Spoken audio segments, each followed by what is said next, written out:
Connecting the dots: central banks, global power, and the elite agenda. Throughout history, the most powerful decisions have often been made behind closed doors. While some dismiss this as mere conspiracy, others argue it's a carefully coordinated agenda. Today, we explore the web of influence connecting central banks, global events, and the elite meetings shaping our world. Section 1. Setting the stage: the banking system. In the year 2000, there were only 9 countries without Rothschild-controlled central banks: Afghanistan, Iraq, Sudan, Libya, Cuba, North Korea, Iran, Syria, and Venezuela.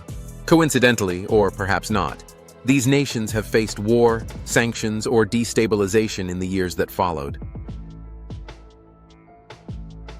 Section 2. Geopolitical events and patterns. After 9/11, Afghanistan and Iraq were invaded under the guise of combating terrorism. Libya was destroyed in 2011 after Muammar Gaddafi proposed a gold-backed currency for Africa, threatening the global banking system. Syria, Sudan, and Venezuela remain targets of sanctions and interventions. Could this pattern be coincidental, or is it part of a larger strategy to control global finance? War and intervention often overlap with nations resisting financial systems. At first glance, global conflicts may seem like isolated incidents driven by ideology, security, or humanitarian concerns. But when you dig deeper, a pattern emerges, one that connects wars, interventions, and regime changes to the control of resources, strategic dominance, and the financial system. Afghanistan and Iraq, the 9/11 pretext. After 9/11, the world was gripped by fear of terrorism. This fear provided the perfect pretext for the U.S. to invade Afghanistan and Iraq. Officially, the goal was to find Osama bin Laden and destroy weapons of mass destruction. But consider this: the Taliban had largely eradicated opium production before 2001, disrupting a lucrative trade. After the invasion, Afghanistan became the world's largest supplier of opium again, fueling global drug markets. Coincidence or a profitable byproduct? And what about Iraq? No WMDs were ever found, yet the war toppled Saddam Hussein and secured access to Iraq's vast oil reserves. Was this truly about terrorism, or was it about controlling resources and installing a government compliant with Western interests? Libya, the Gaddafi factor. In 2011, Libya became the next target. Muammar Gaddafi had been planning a pan-African currency backed by gold to replace the US dollar in African trade. This would have undermined the global financial system dominated by Western powers. After a NATO-led intervention, Gaddafi was brutally killed, and Libya was plunged into chaos. The promised democracy never materialized. Instead, Libya became a failed state with ongoing conflict and slave markets. Syria, the unyielding stronghold. Syria resisted Western influence for decades, making it a prime target for regime change. The civil war that began in 2011 was fueled by external actors, with rebel groups receiving support from the US, Saudi Arabia, and others. The goal? To topple Bashar al-Assad and secure a pipeline route through Syria that would benefit Western allies. But with Russia stepping in to support Assad, the plan faltered, leaving Syria in ruins and millions displaced. Iran, the final frontier. Iran remains one of the few nations without a Western-controlled central bank, making it a constant target. Despite sanctions and attempts to provoke internal unrest, Iran has resisted. Direct military confrontation has been avoided, largely due to its military capabilities and regional alliances. Israel, with its advanced Iron Dome system, has successfully repelled Iranian-supported rocket attacks, but tensions remain high. Now consider this. Could there be an effort underway to create a horrifying event? A new 9/11, or worse, an event staged to justify war with Iran? If so, the stakes are higher than ever, with the potential for a nuclear confrontation. Some speculate this could occur in New York City or Washington, D.C., possibly before or during Trump's inauguration, creating the pretext for total war. A manufactured crisis to ignite war? Venezuela and Cuba. Economic warfare. In Venezuela, the world's largest oil reserves have made it a constant target for destabilization.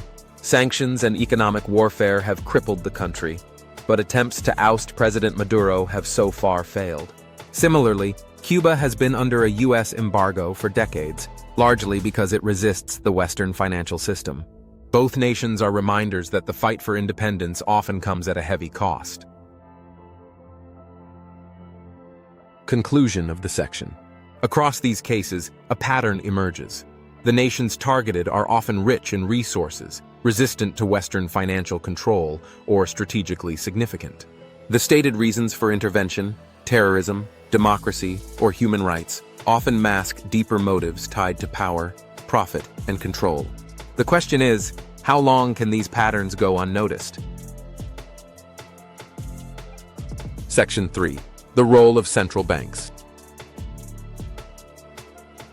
The banking system itself operates like a web, with central banks controlling national currencies, and institutions like the IMF and World Bank enforcing policies that often benefit the elite. Debt cycles, austerity measures, and financial crises have been tools of control, keeping nations and individuals dependent on the system. Permit me to issue and control the money of a nation, and I care not who makes its laws. Mayer Amschel. Rothschild. Section 4. Elite gatherings, Bilderberg and beyond. Then there are the meetings of the elite, like the Bilderberg Group. Held annually, this invite-only gathering brings together political leaders, corporate executives, media moguls, and royalty. While officially described as a forum for open discussion, critics argue these meetings shape global policy without public accountability. Bilderberg Group, founded 1954, a forum for elites or a hub for global agendas. Add to this the World Economic Forum, where terms like the Great Reset have sparked debates about whether global elites are working to centralize power under the guise of progress. Section 5. Media control and narrative shaping. Major media outlets often align with these elite perspectives, controlling narratives and dismissing dissent as conspiracy theories. This raises the question: how much of what we know is truly independent, and how much is filtered to serve an agenda? The media's job is to tell you what to think. Paraphrased criticism of mainstream news. Section 6. The bigger picture, connecting the dots. While it's tempting to dismiss these patterns as coincidence, the dots seem to connect. Central banking, wars, elite gatherings, and media control all point to a system that benefits a select few while keeping the rest of us in check. Are we witnessing a natural progression of power or a coordinated agenda? Section 7. The call to think critically. Whether it's the Bilderberg Group, central banks, or the media, the key is not blind belief or dismissal. It's critical thinking. Understanding the systems at play and asking the tough questions. Because when we stop questioning, we give up our power. Conclusion. What do you think? Are these patterns coincidental, or is there more to the story? Share your thoughts in the comments, and don't forget to subscribe for more deep dives into the unseen forces shaping our world. Subscribe, comment, think.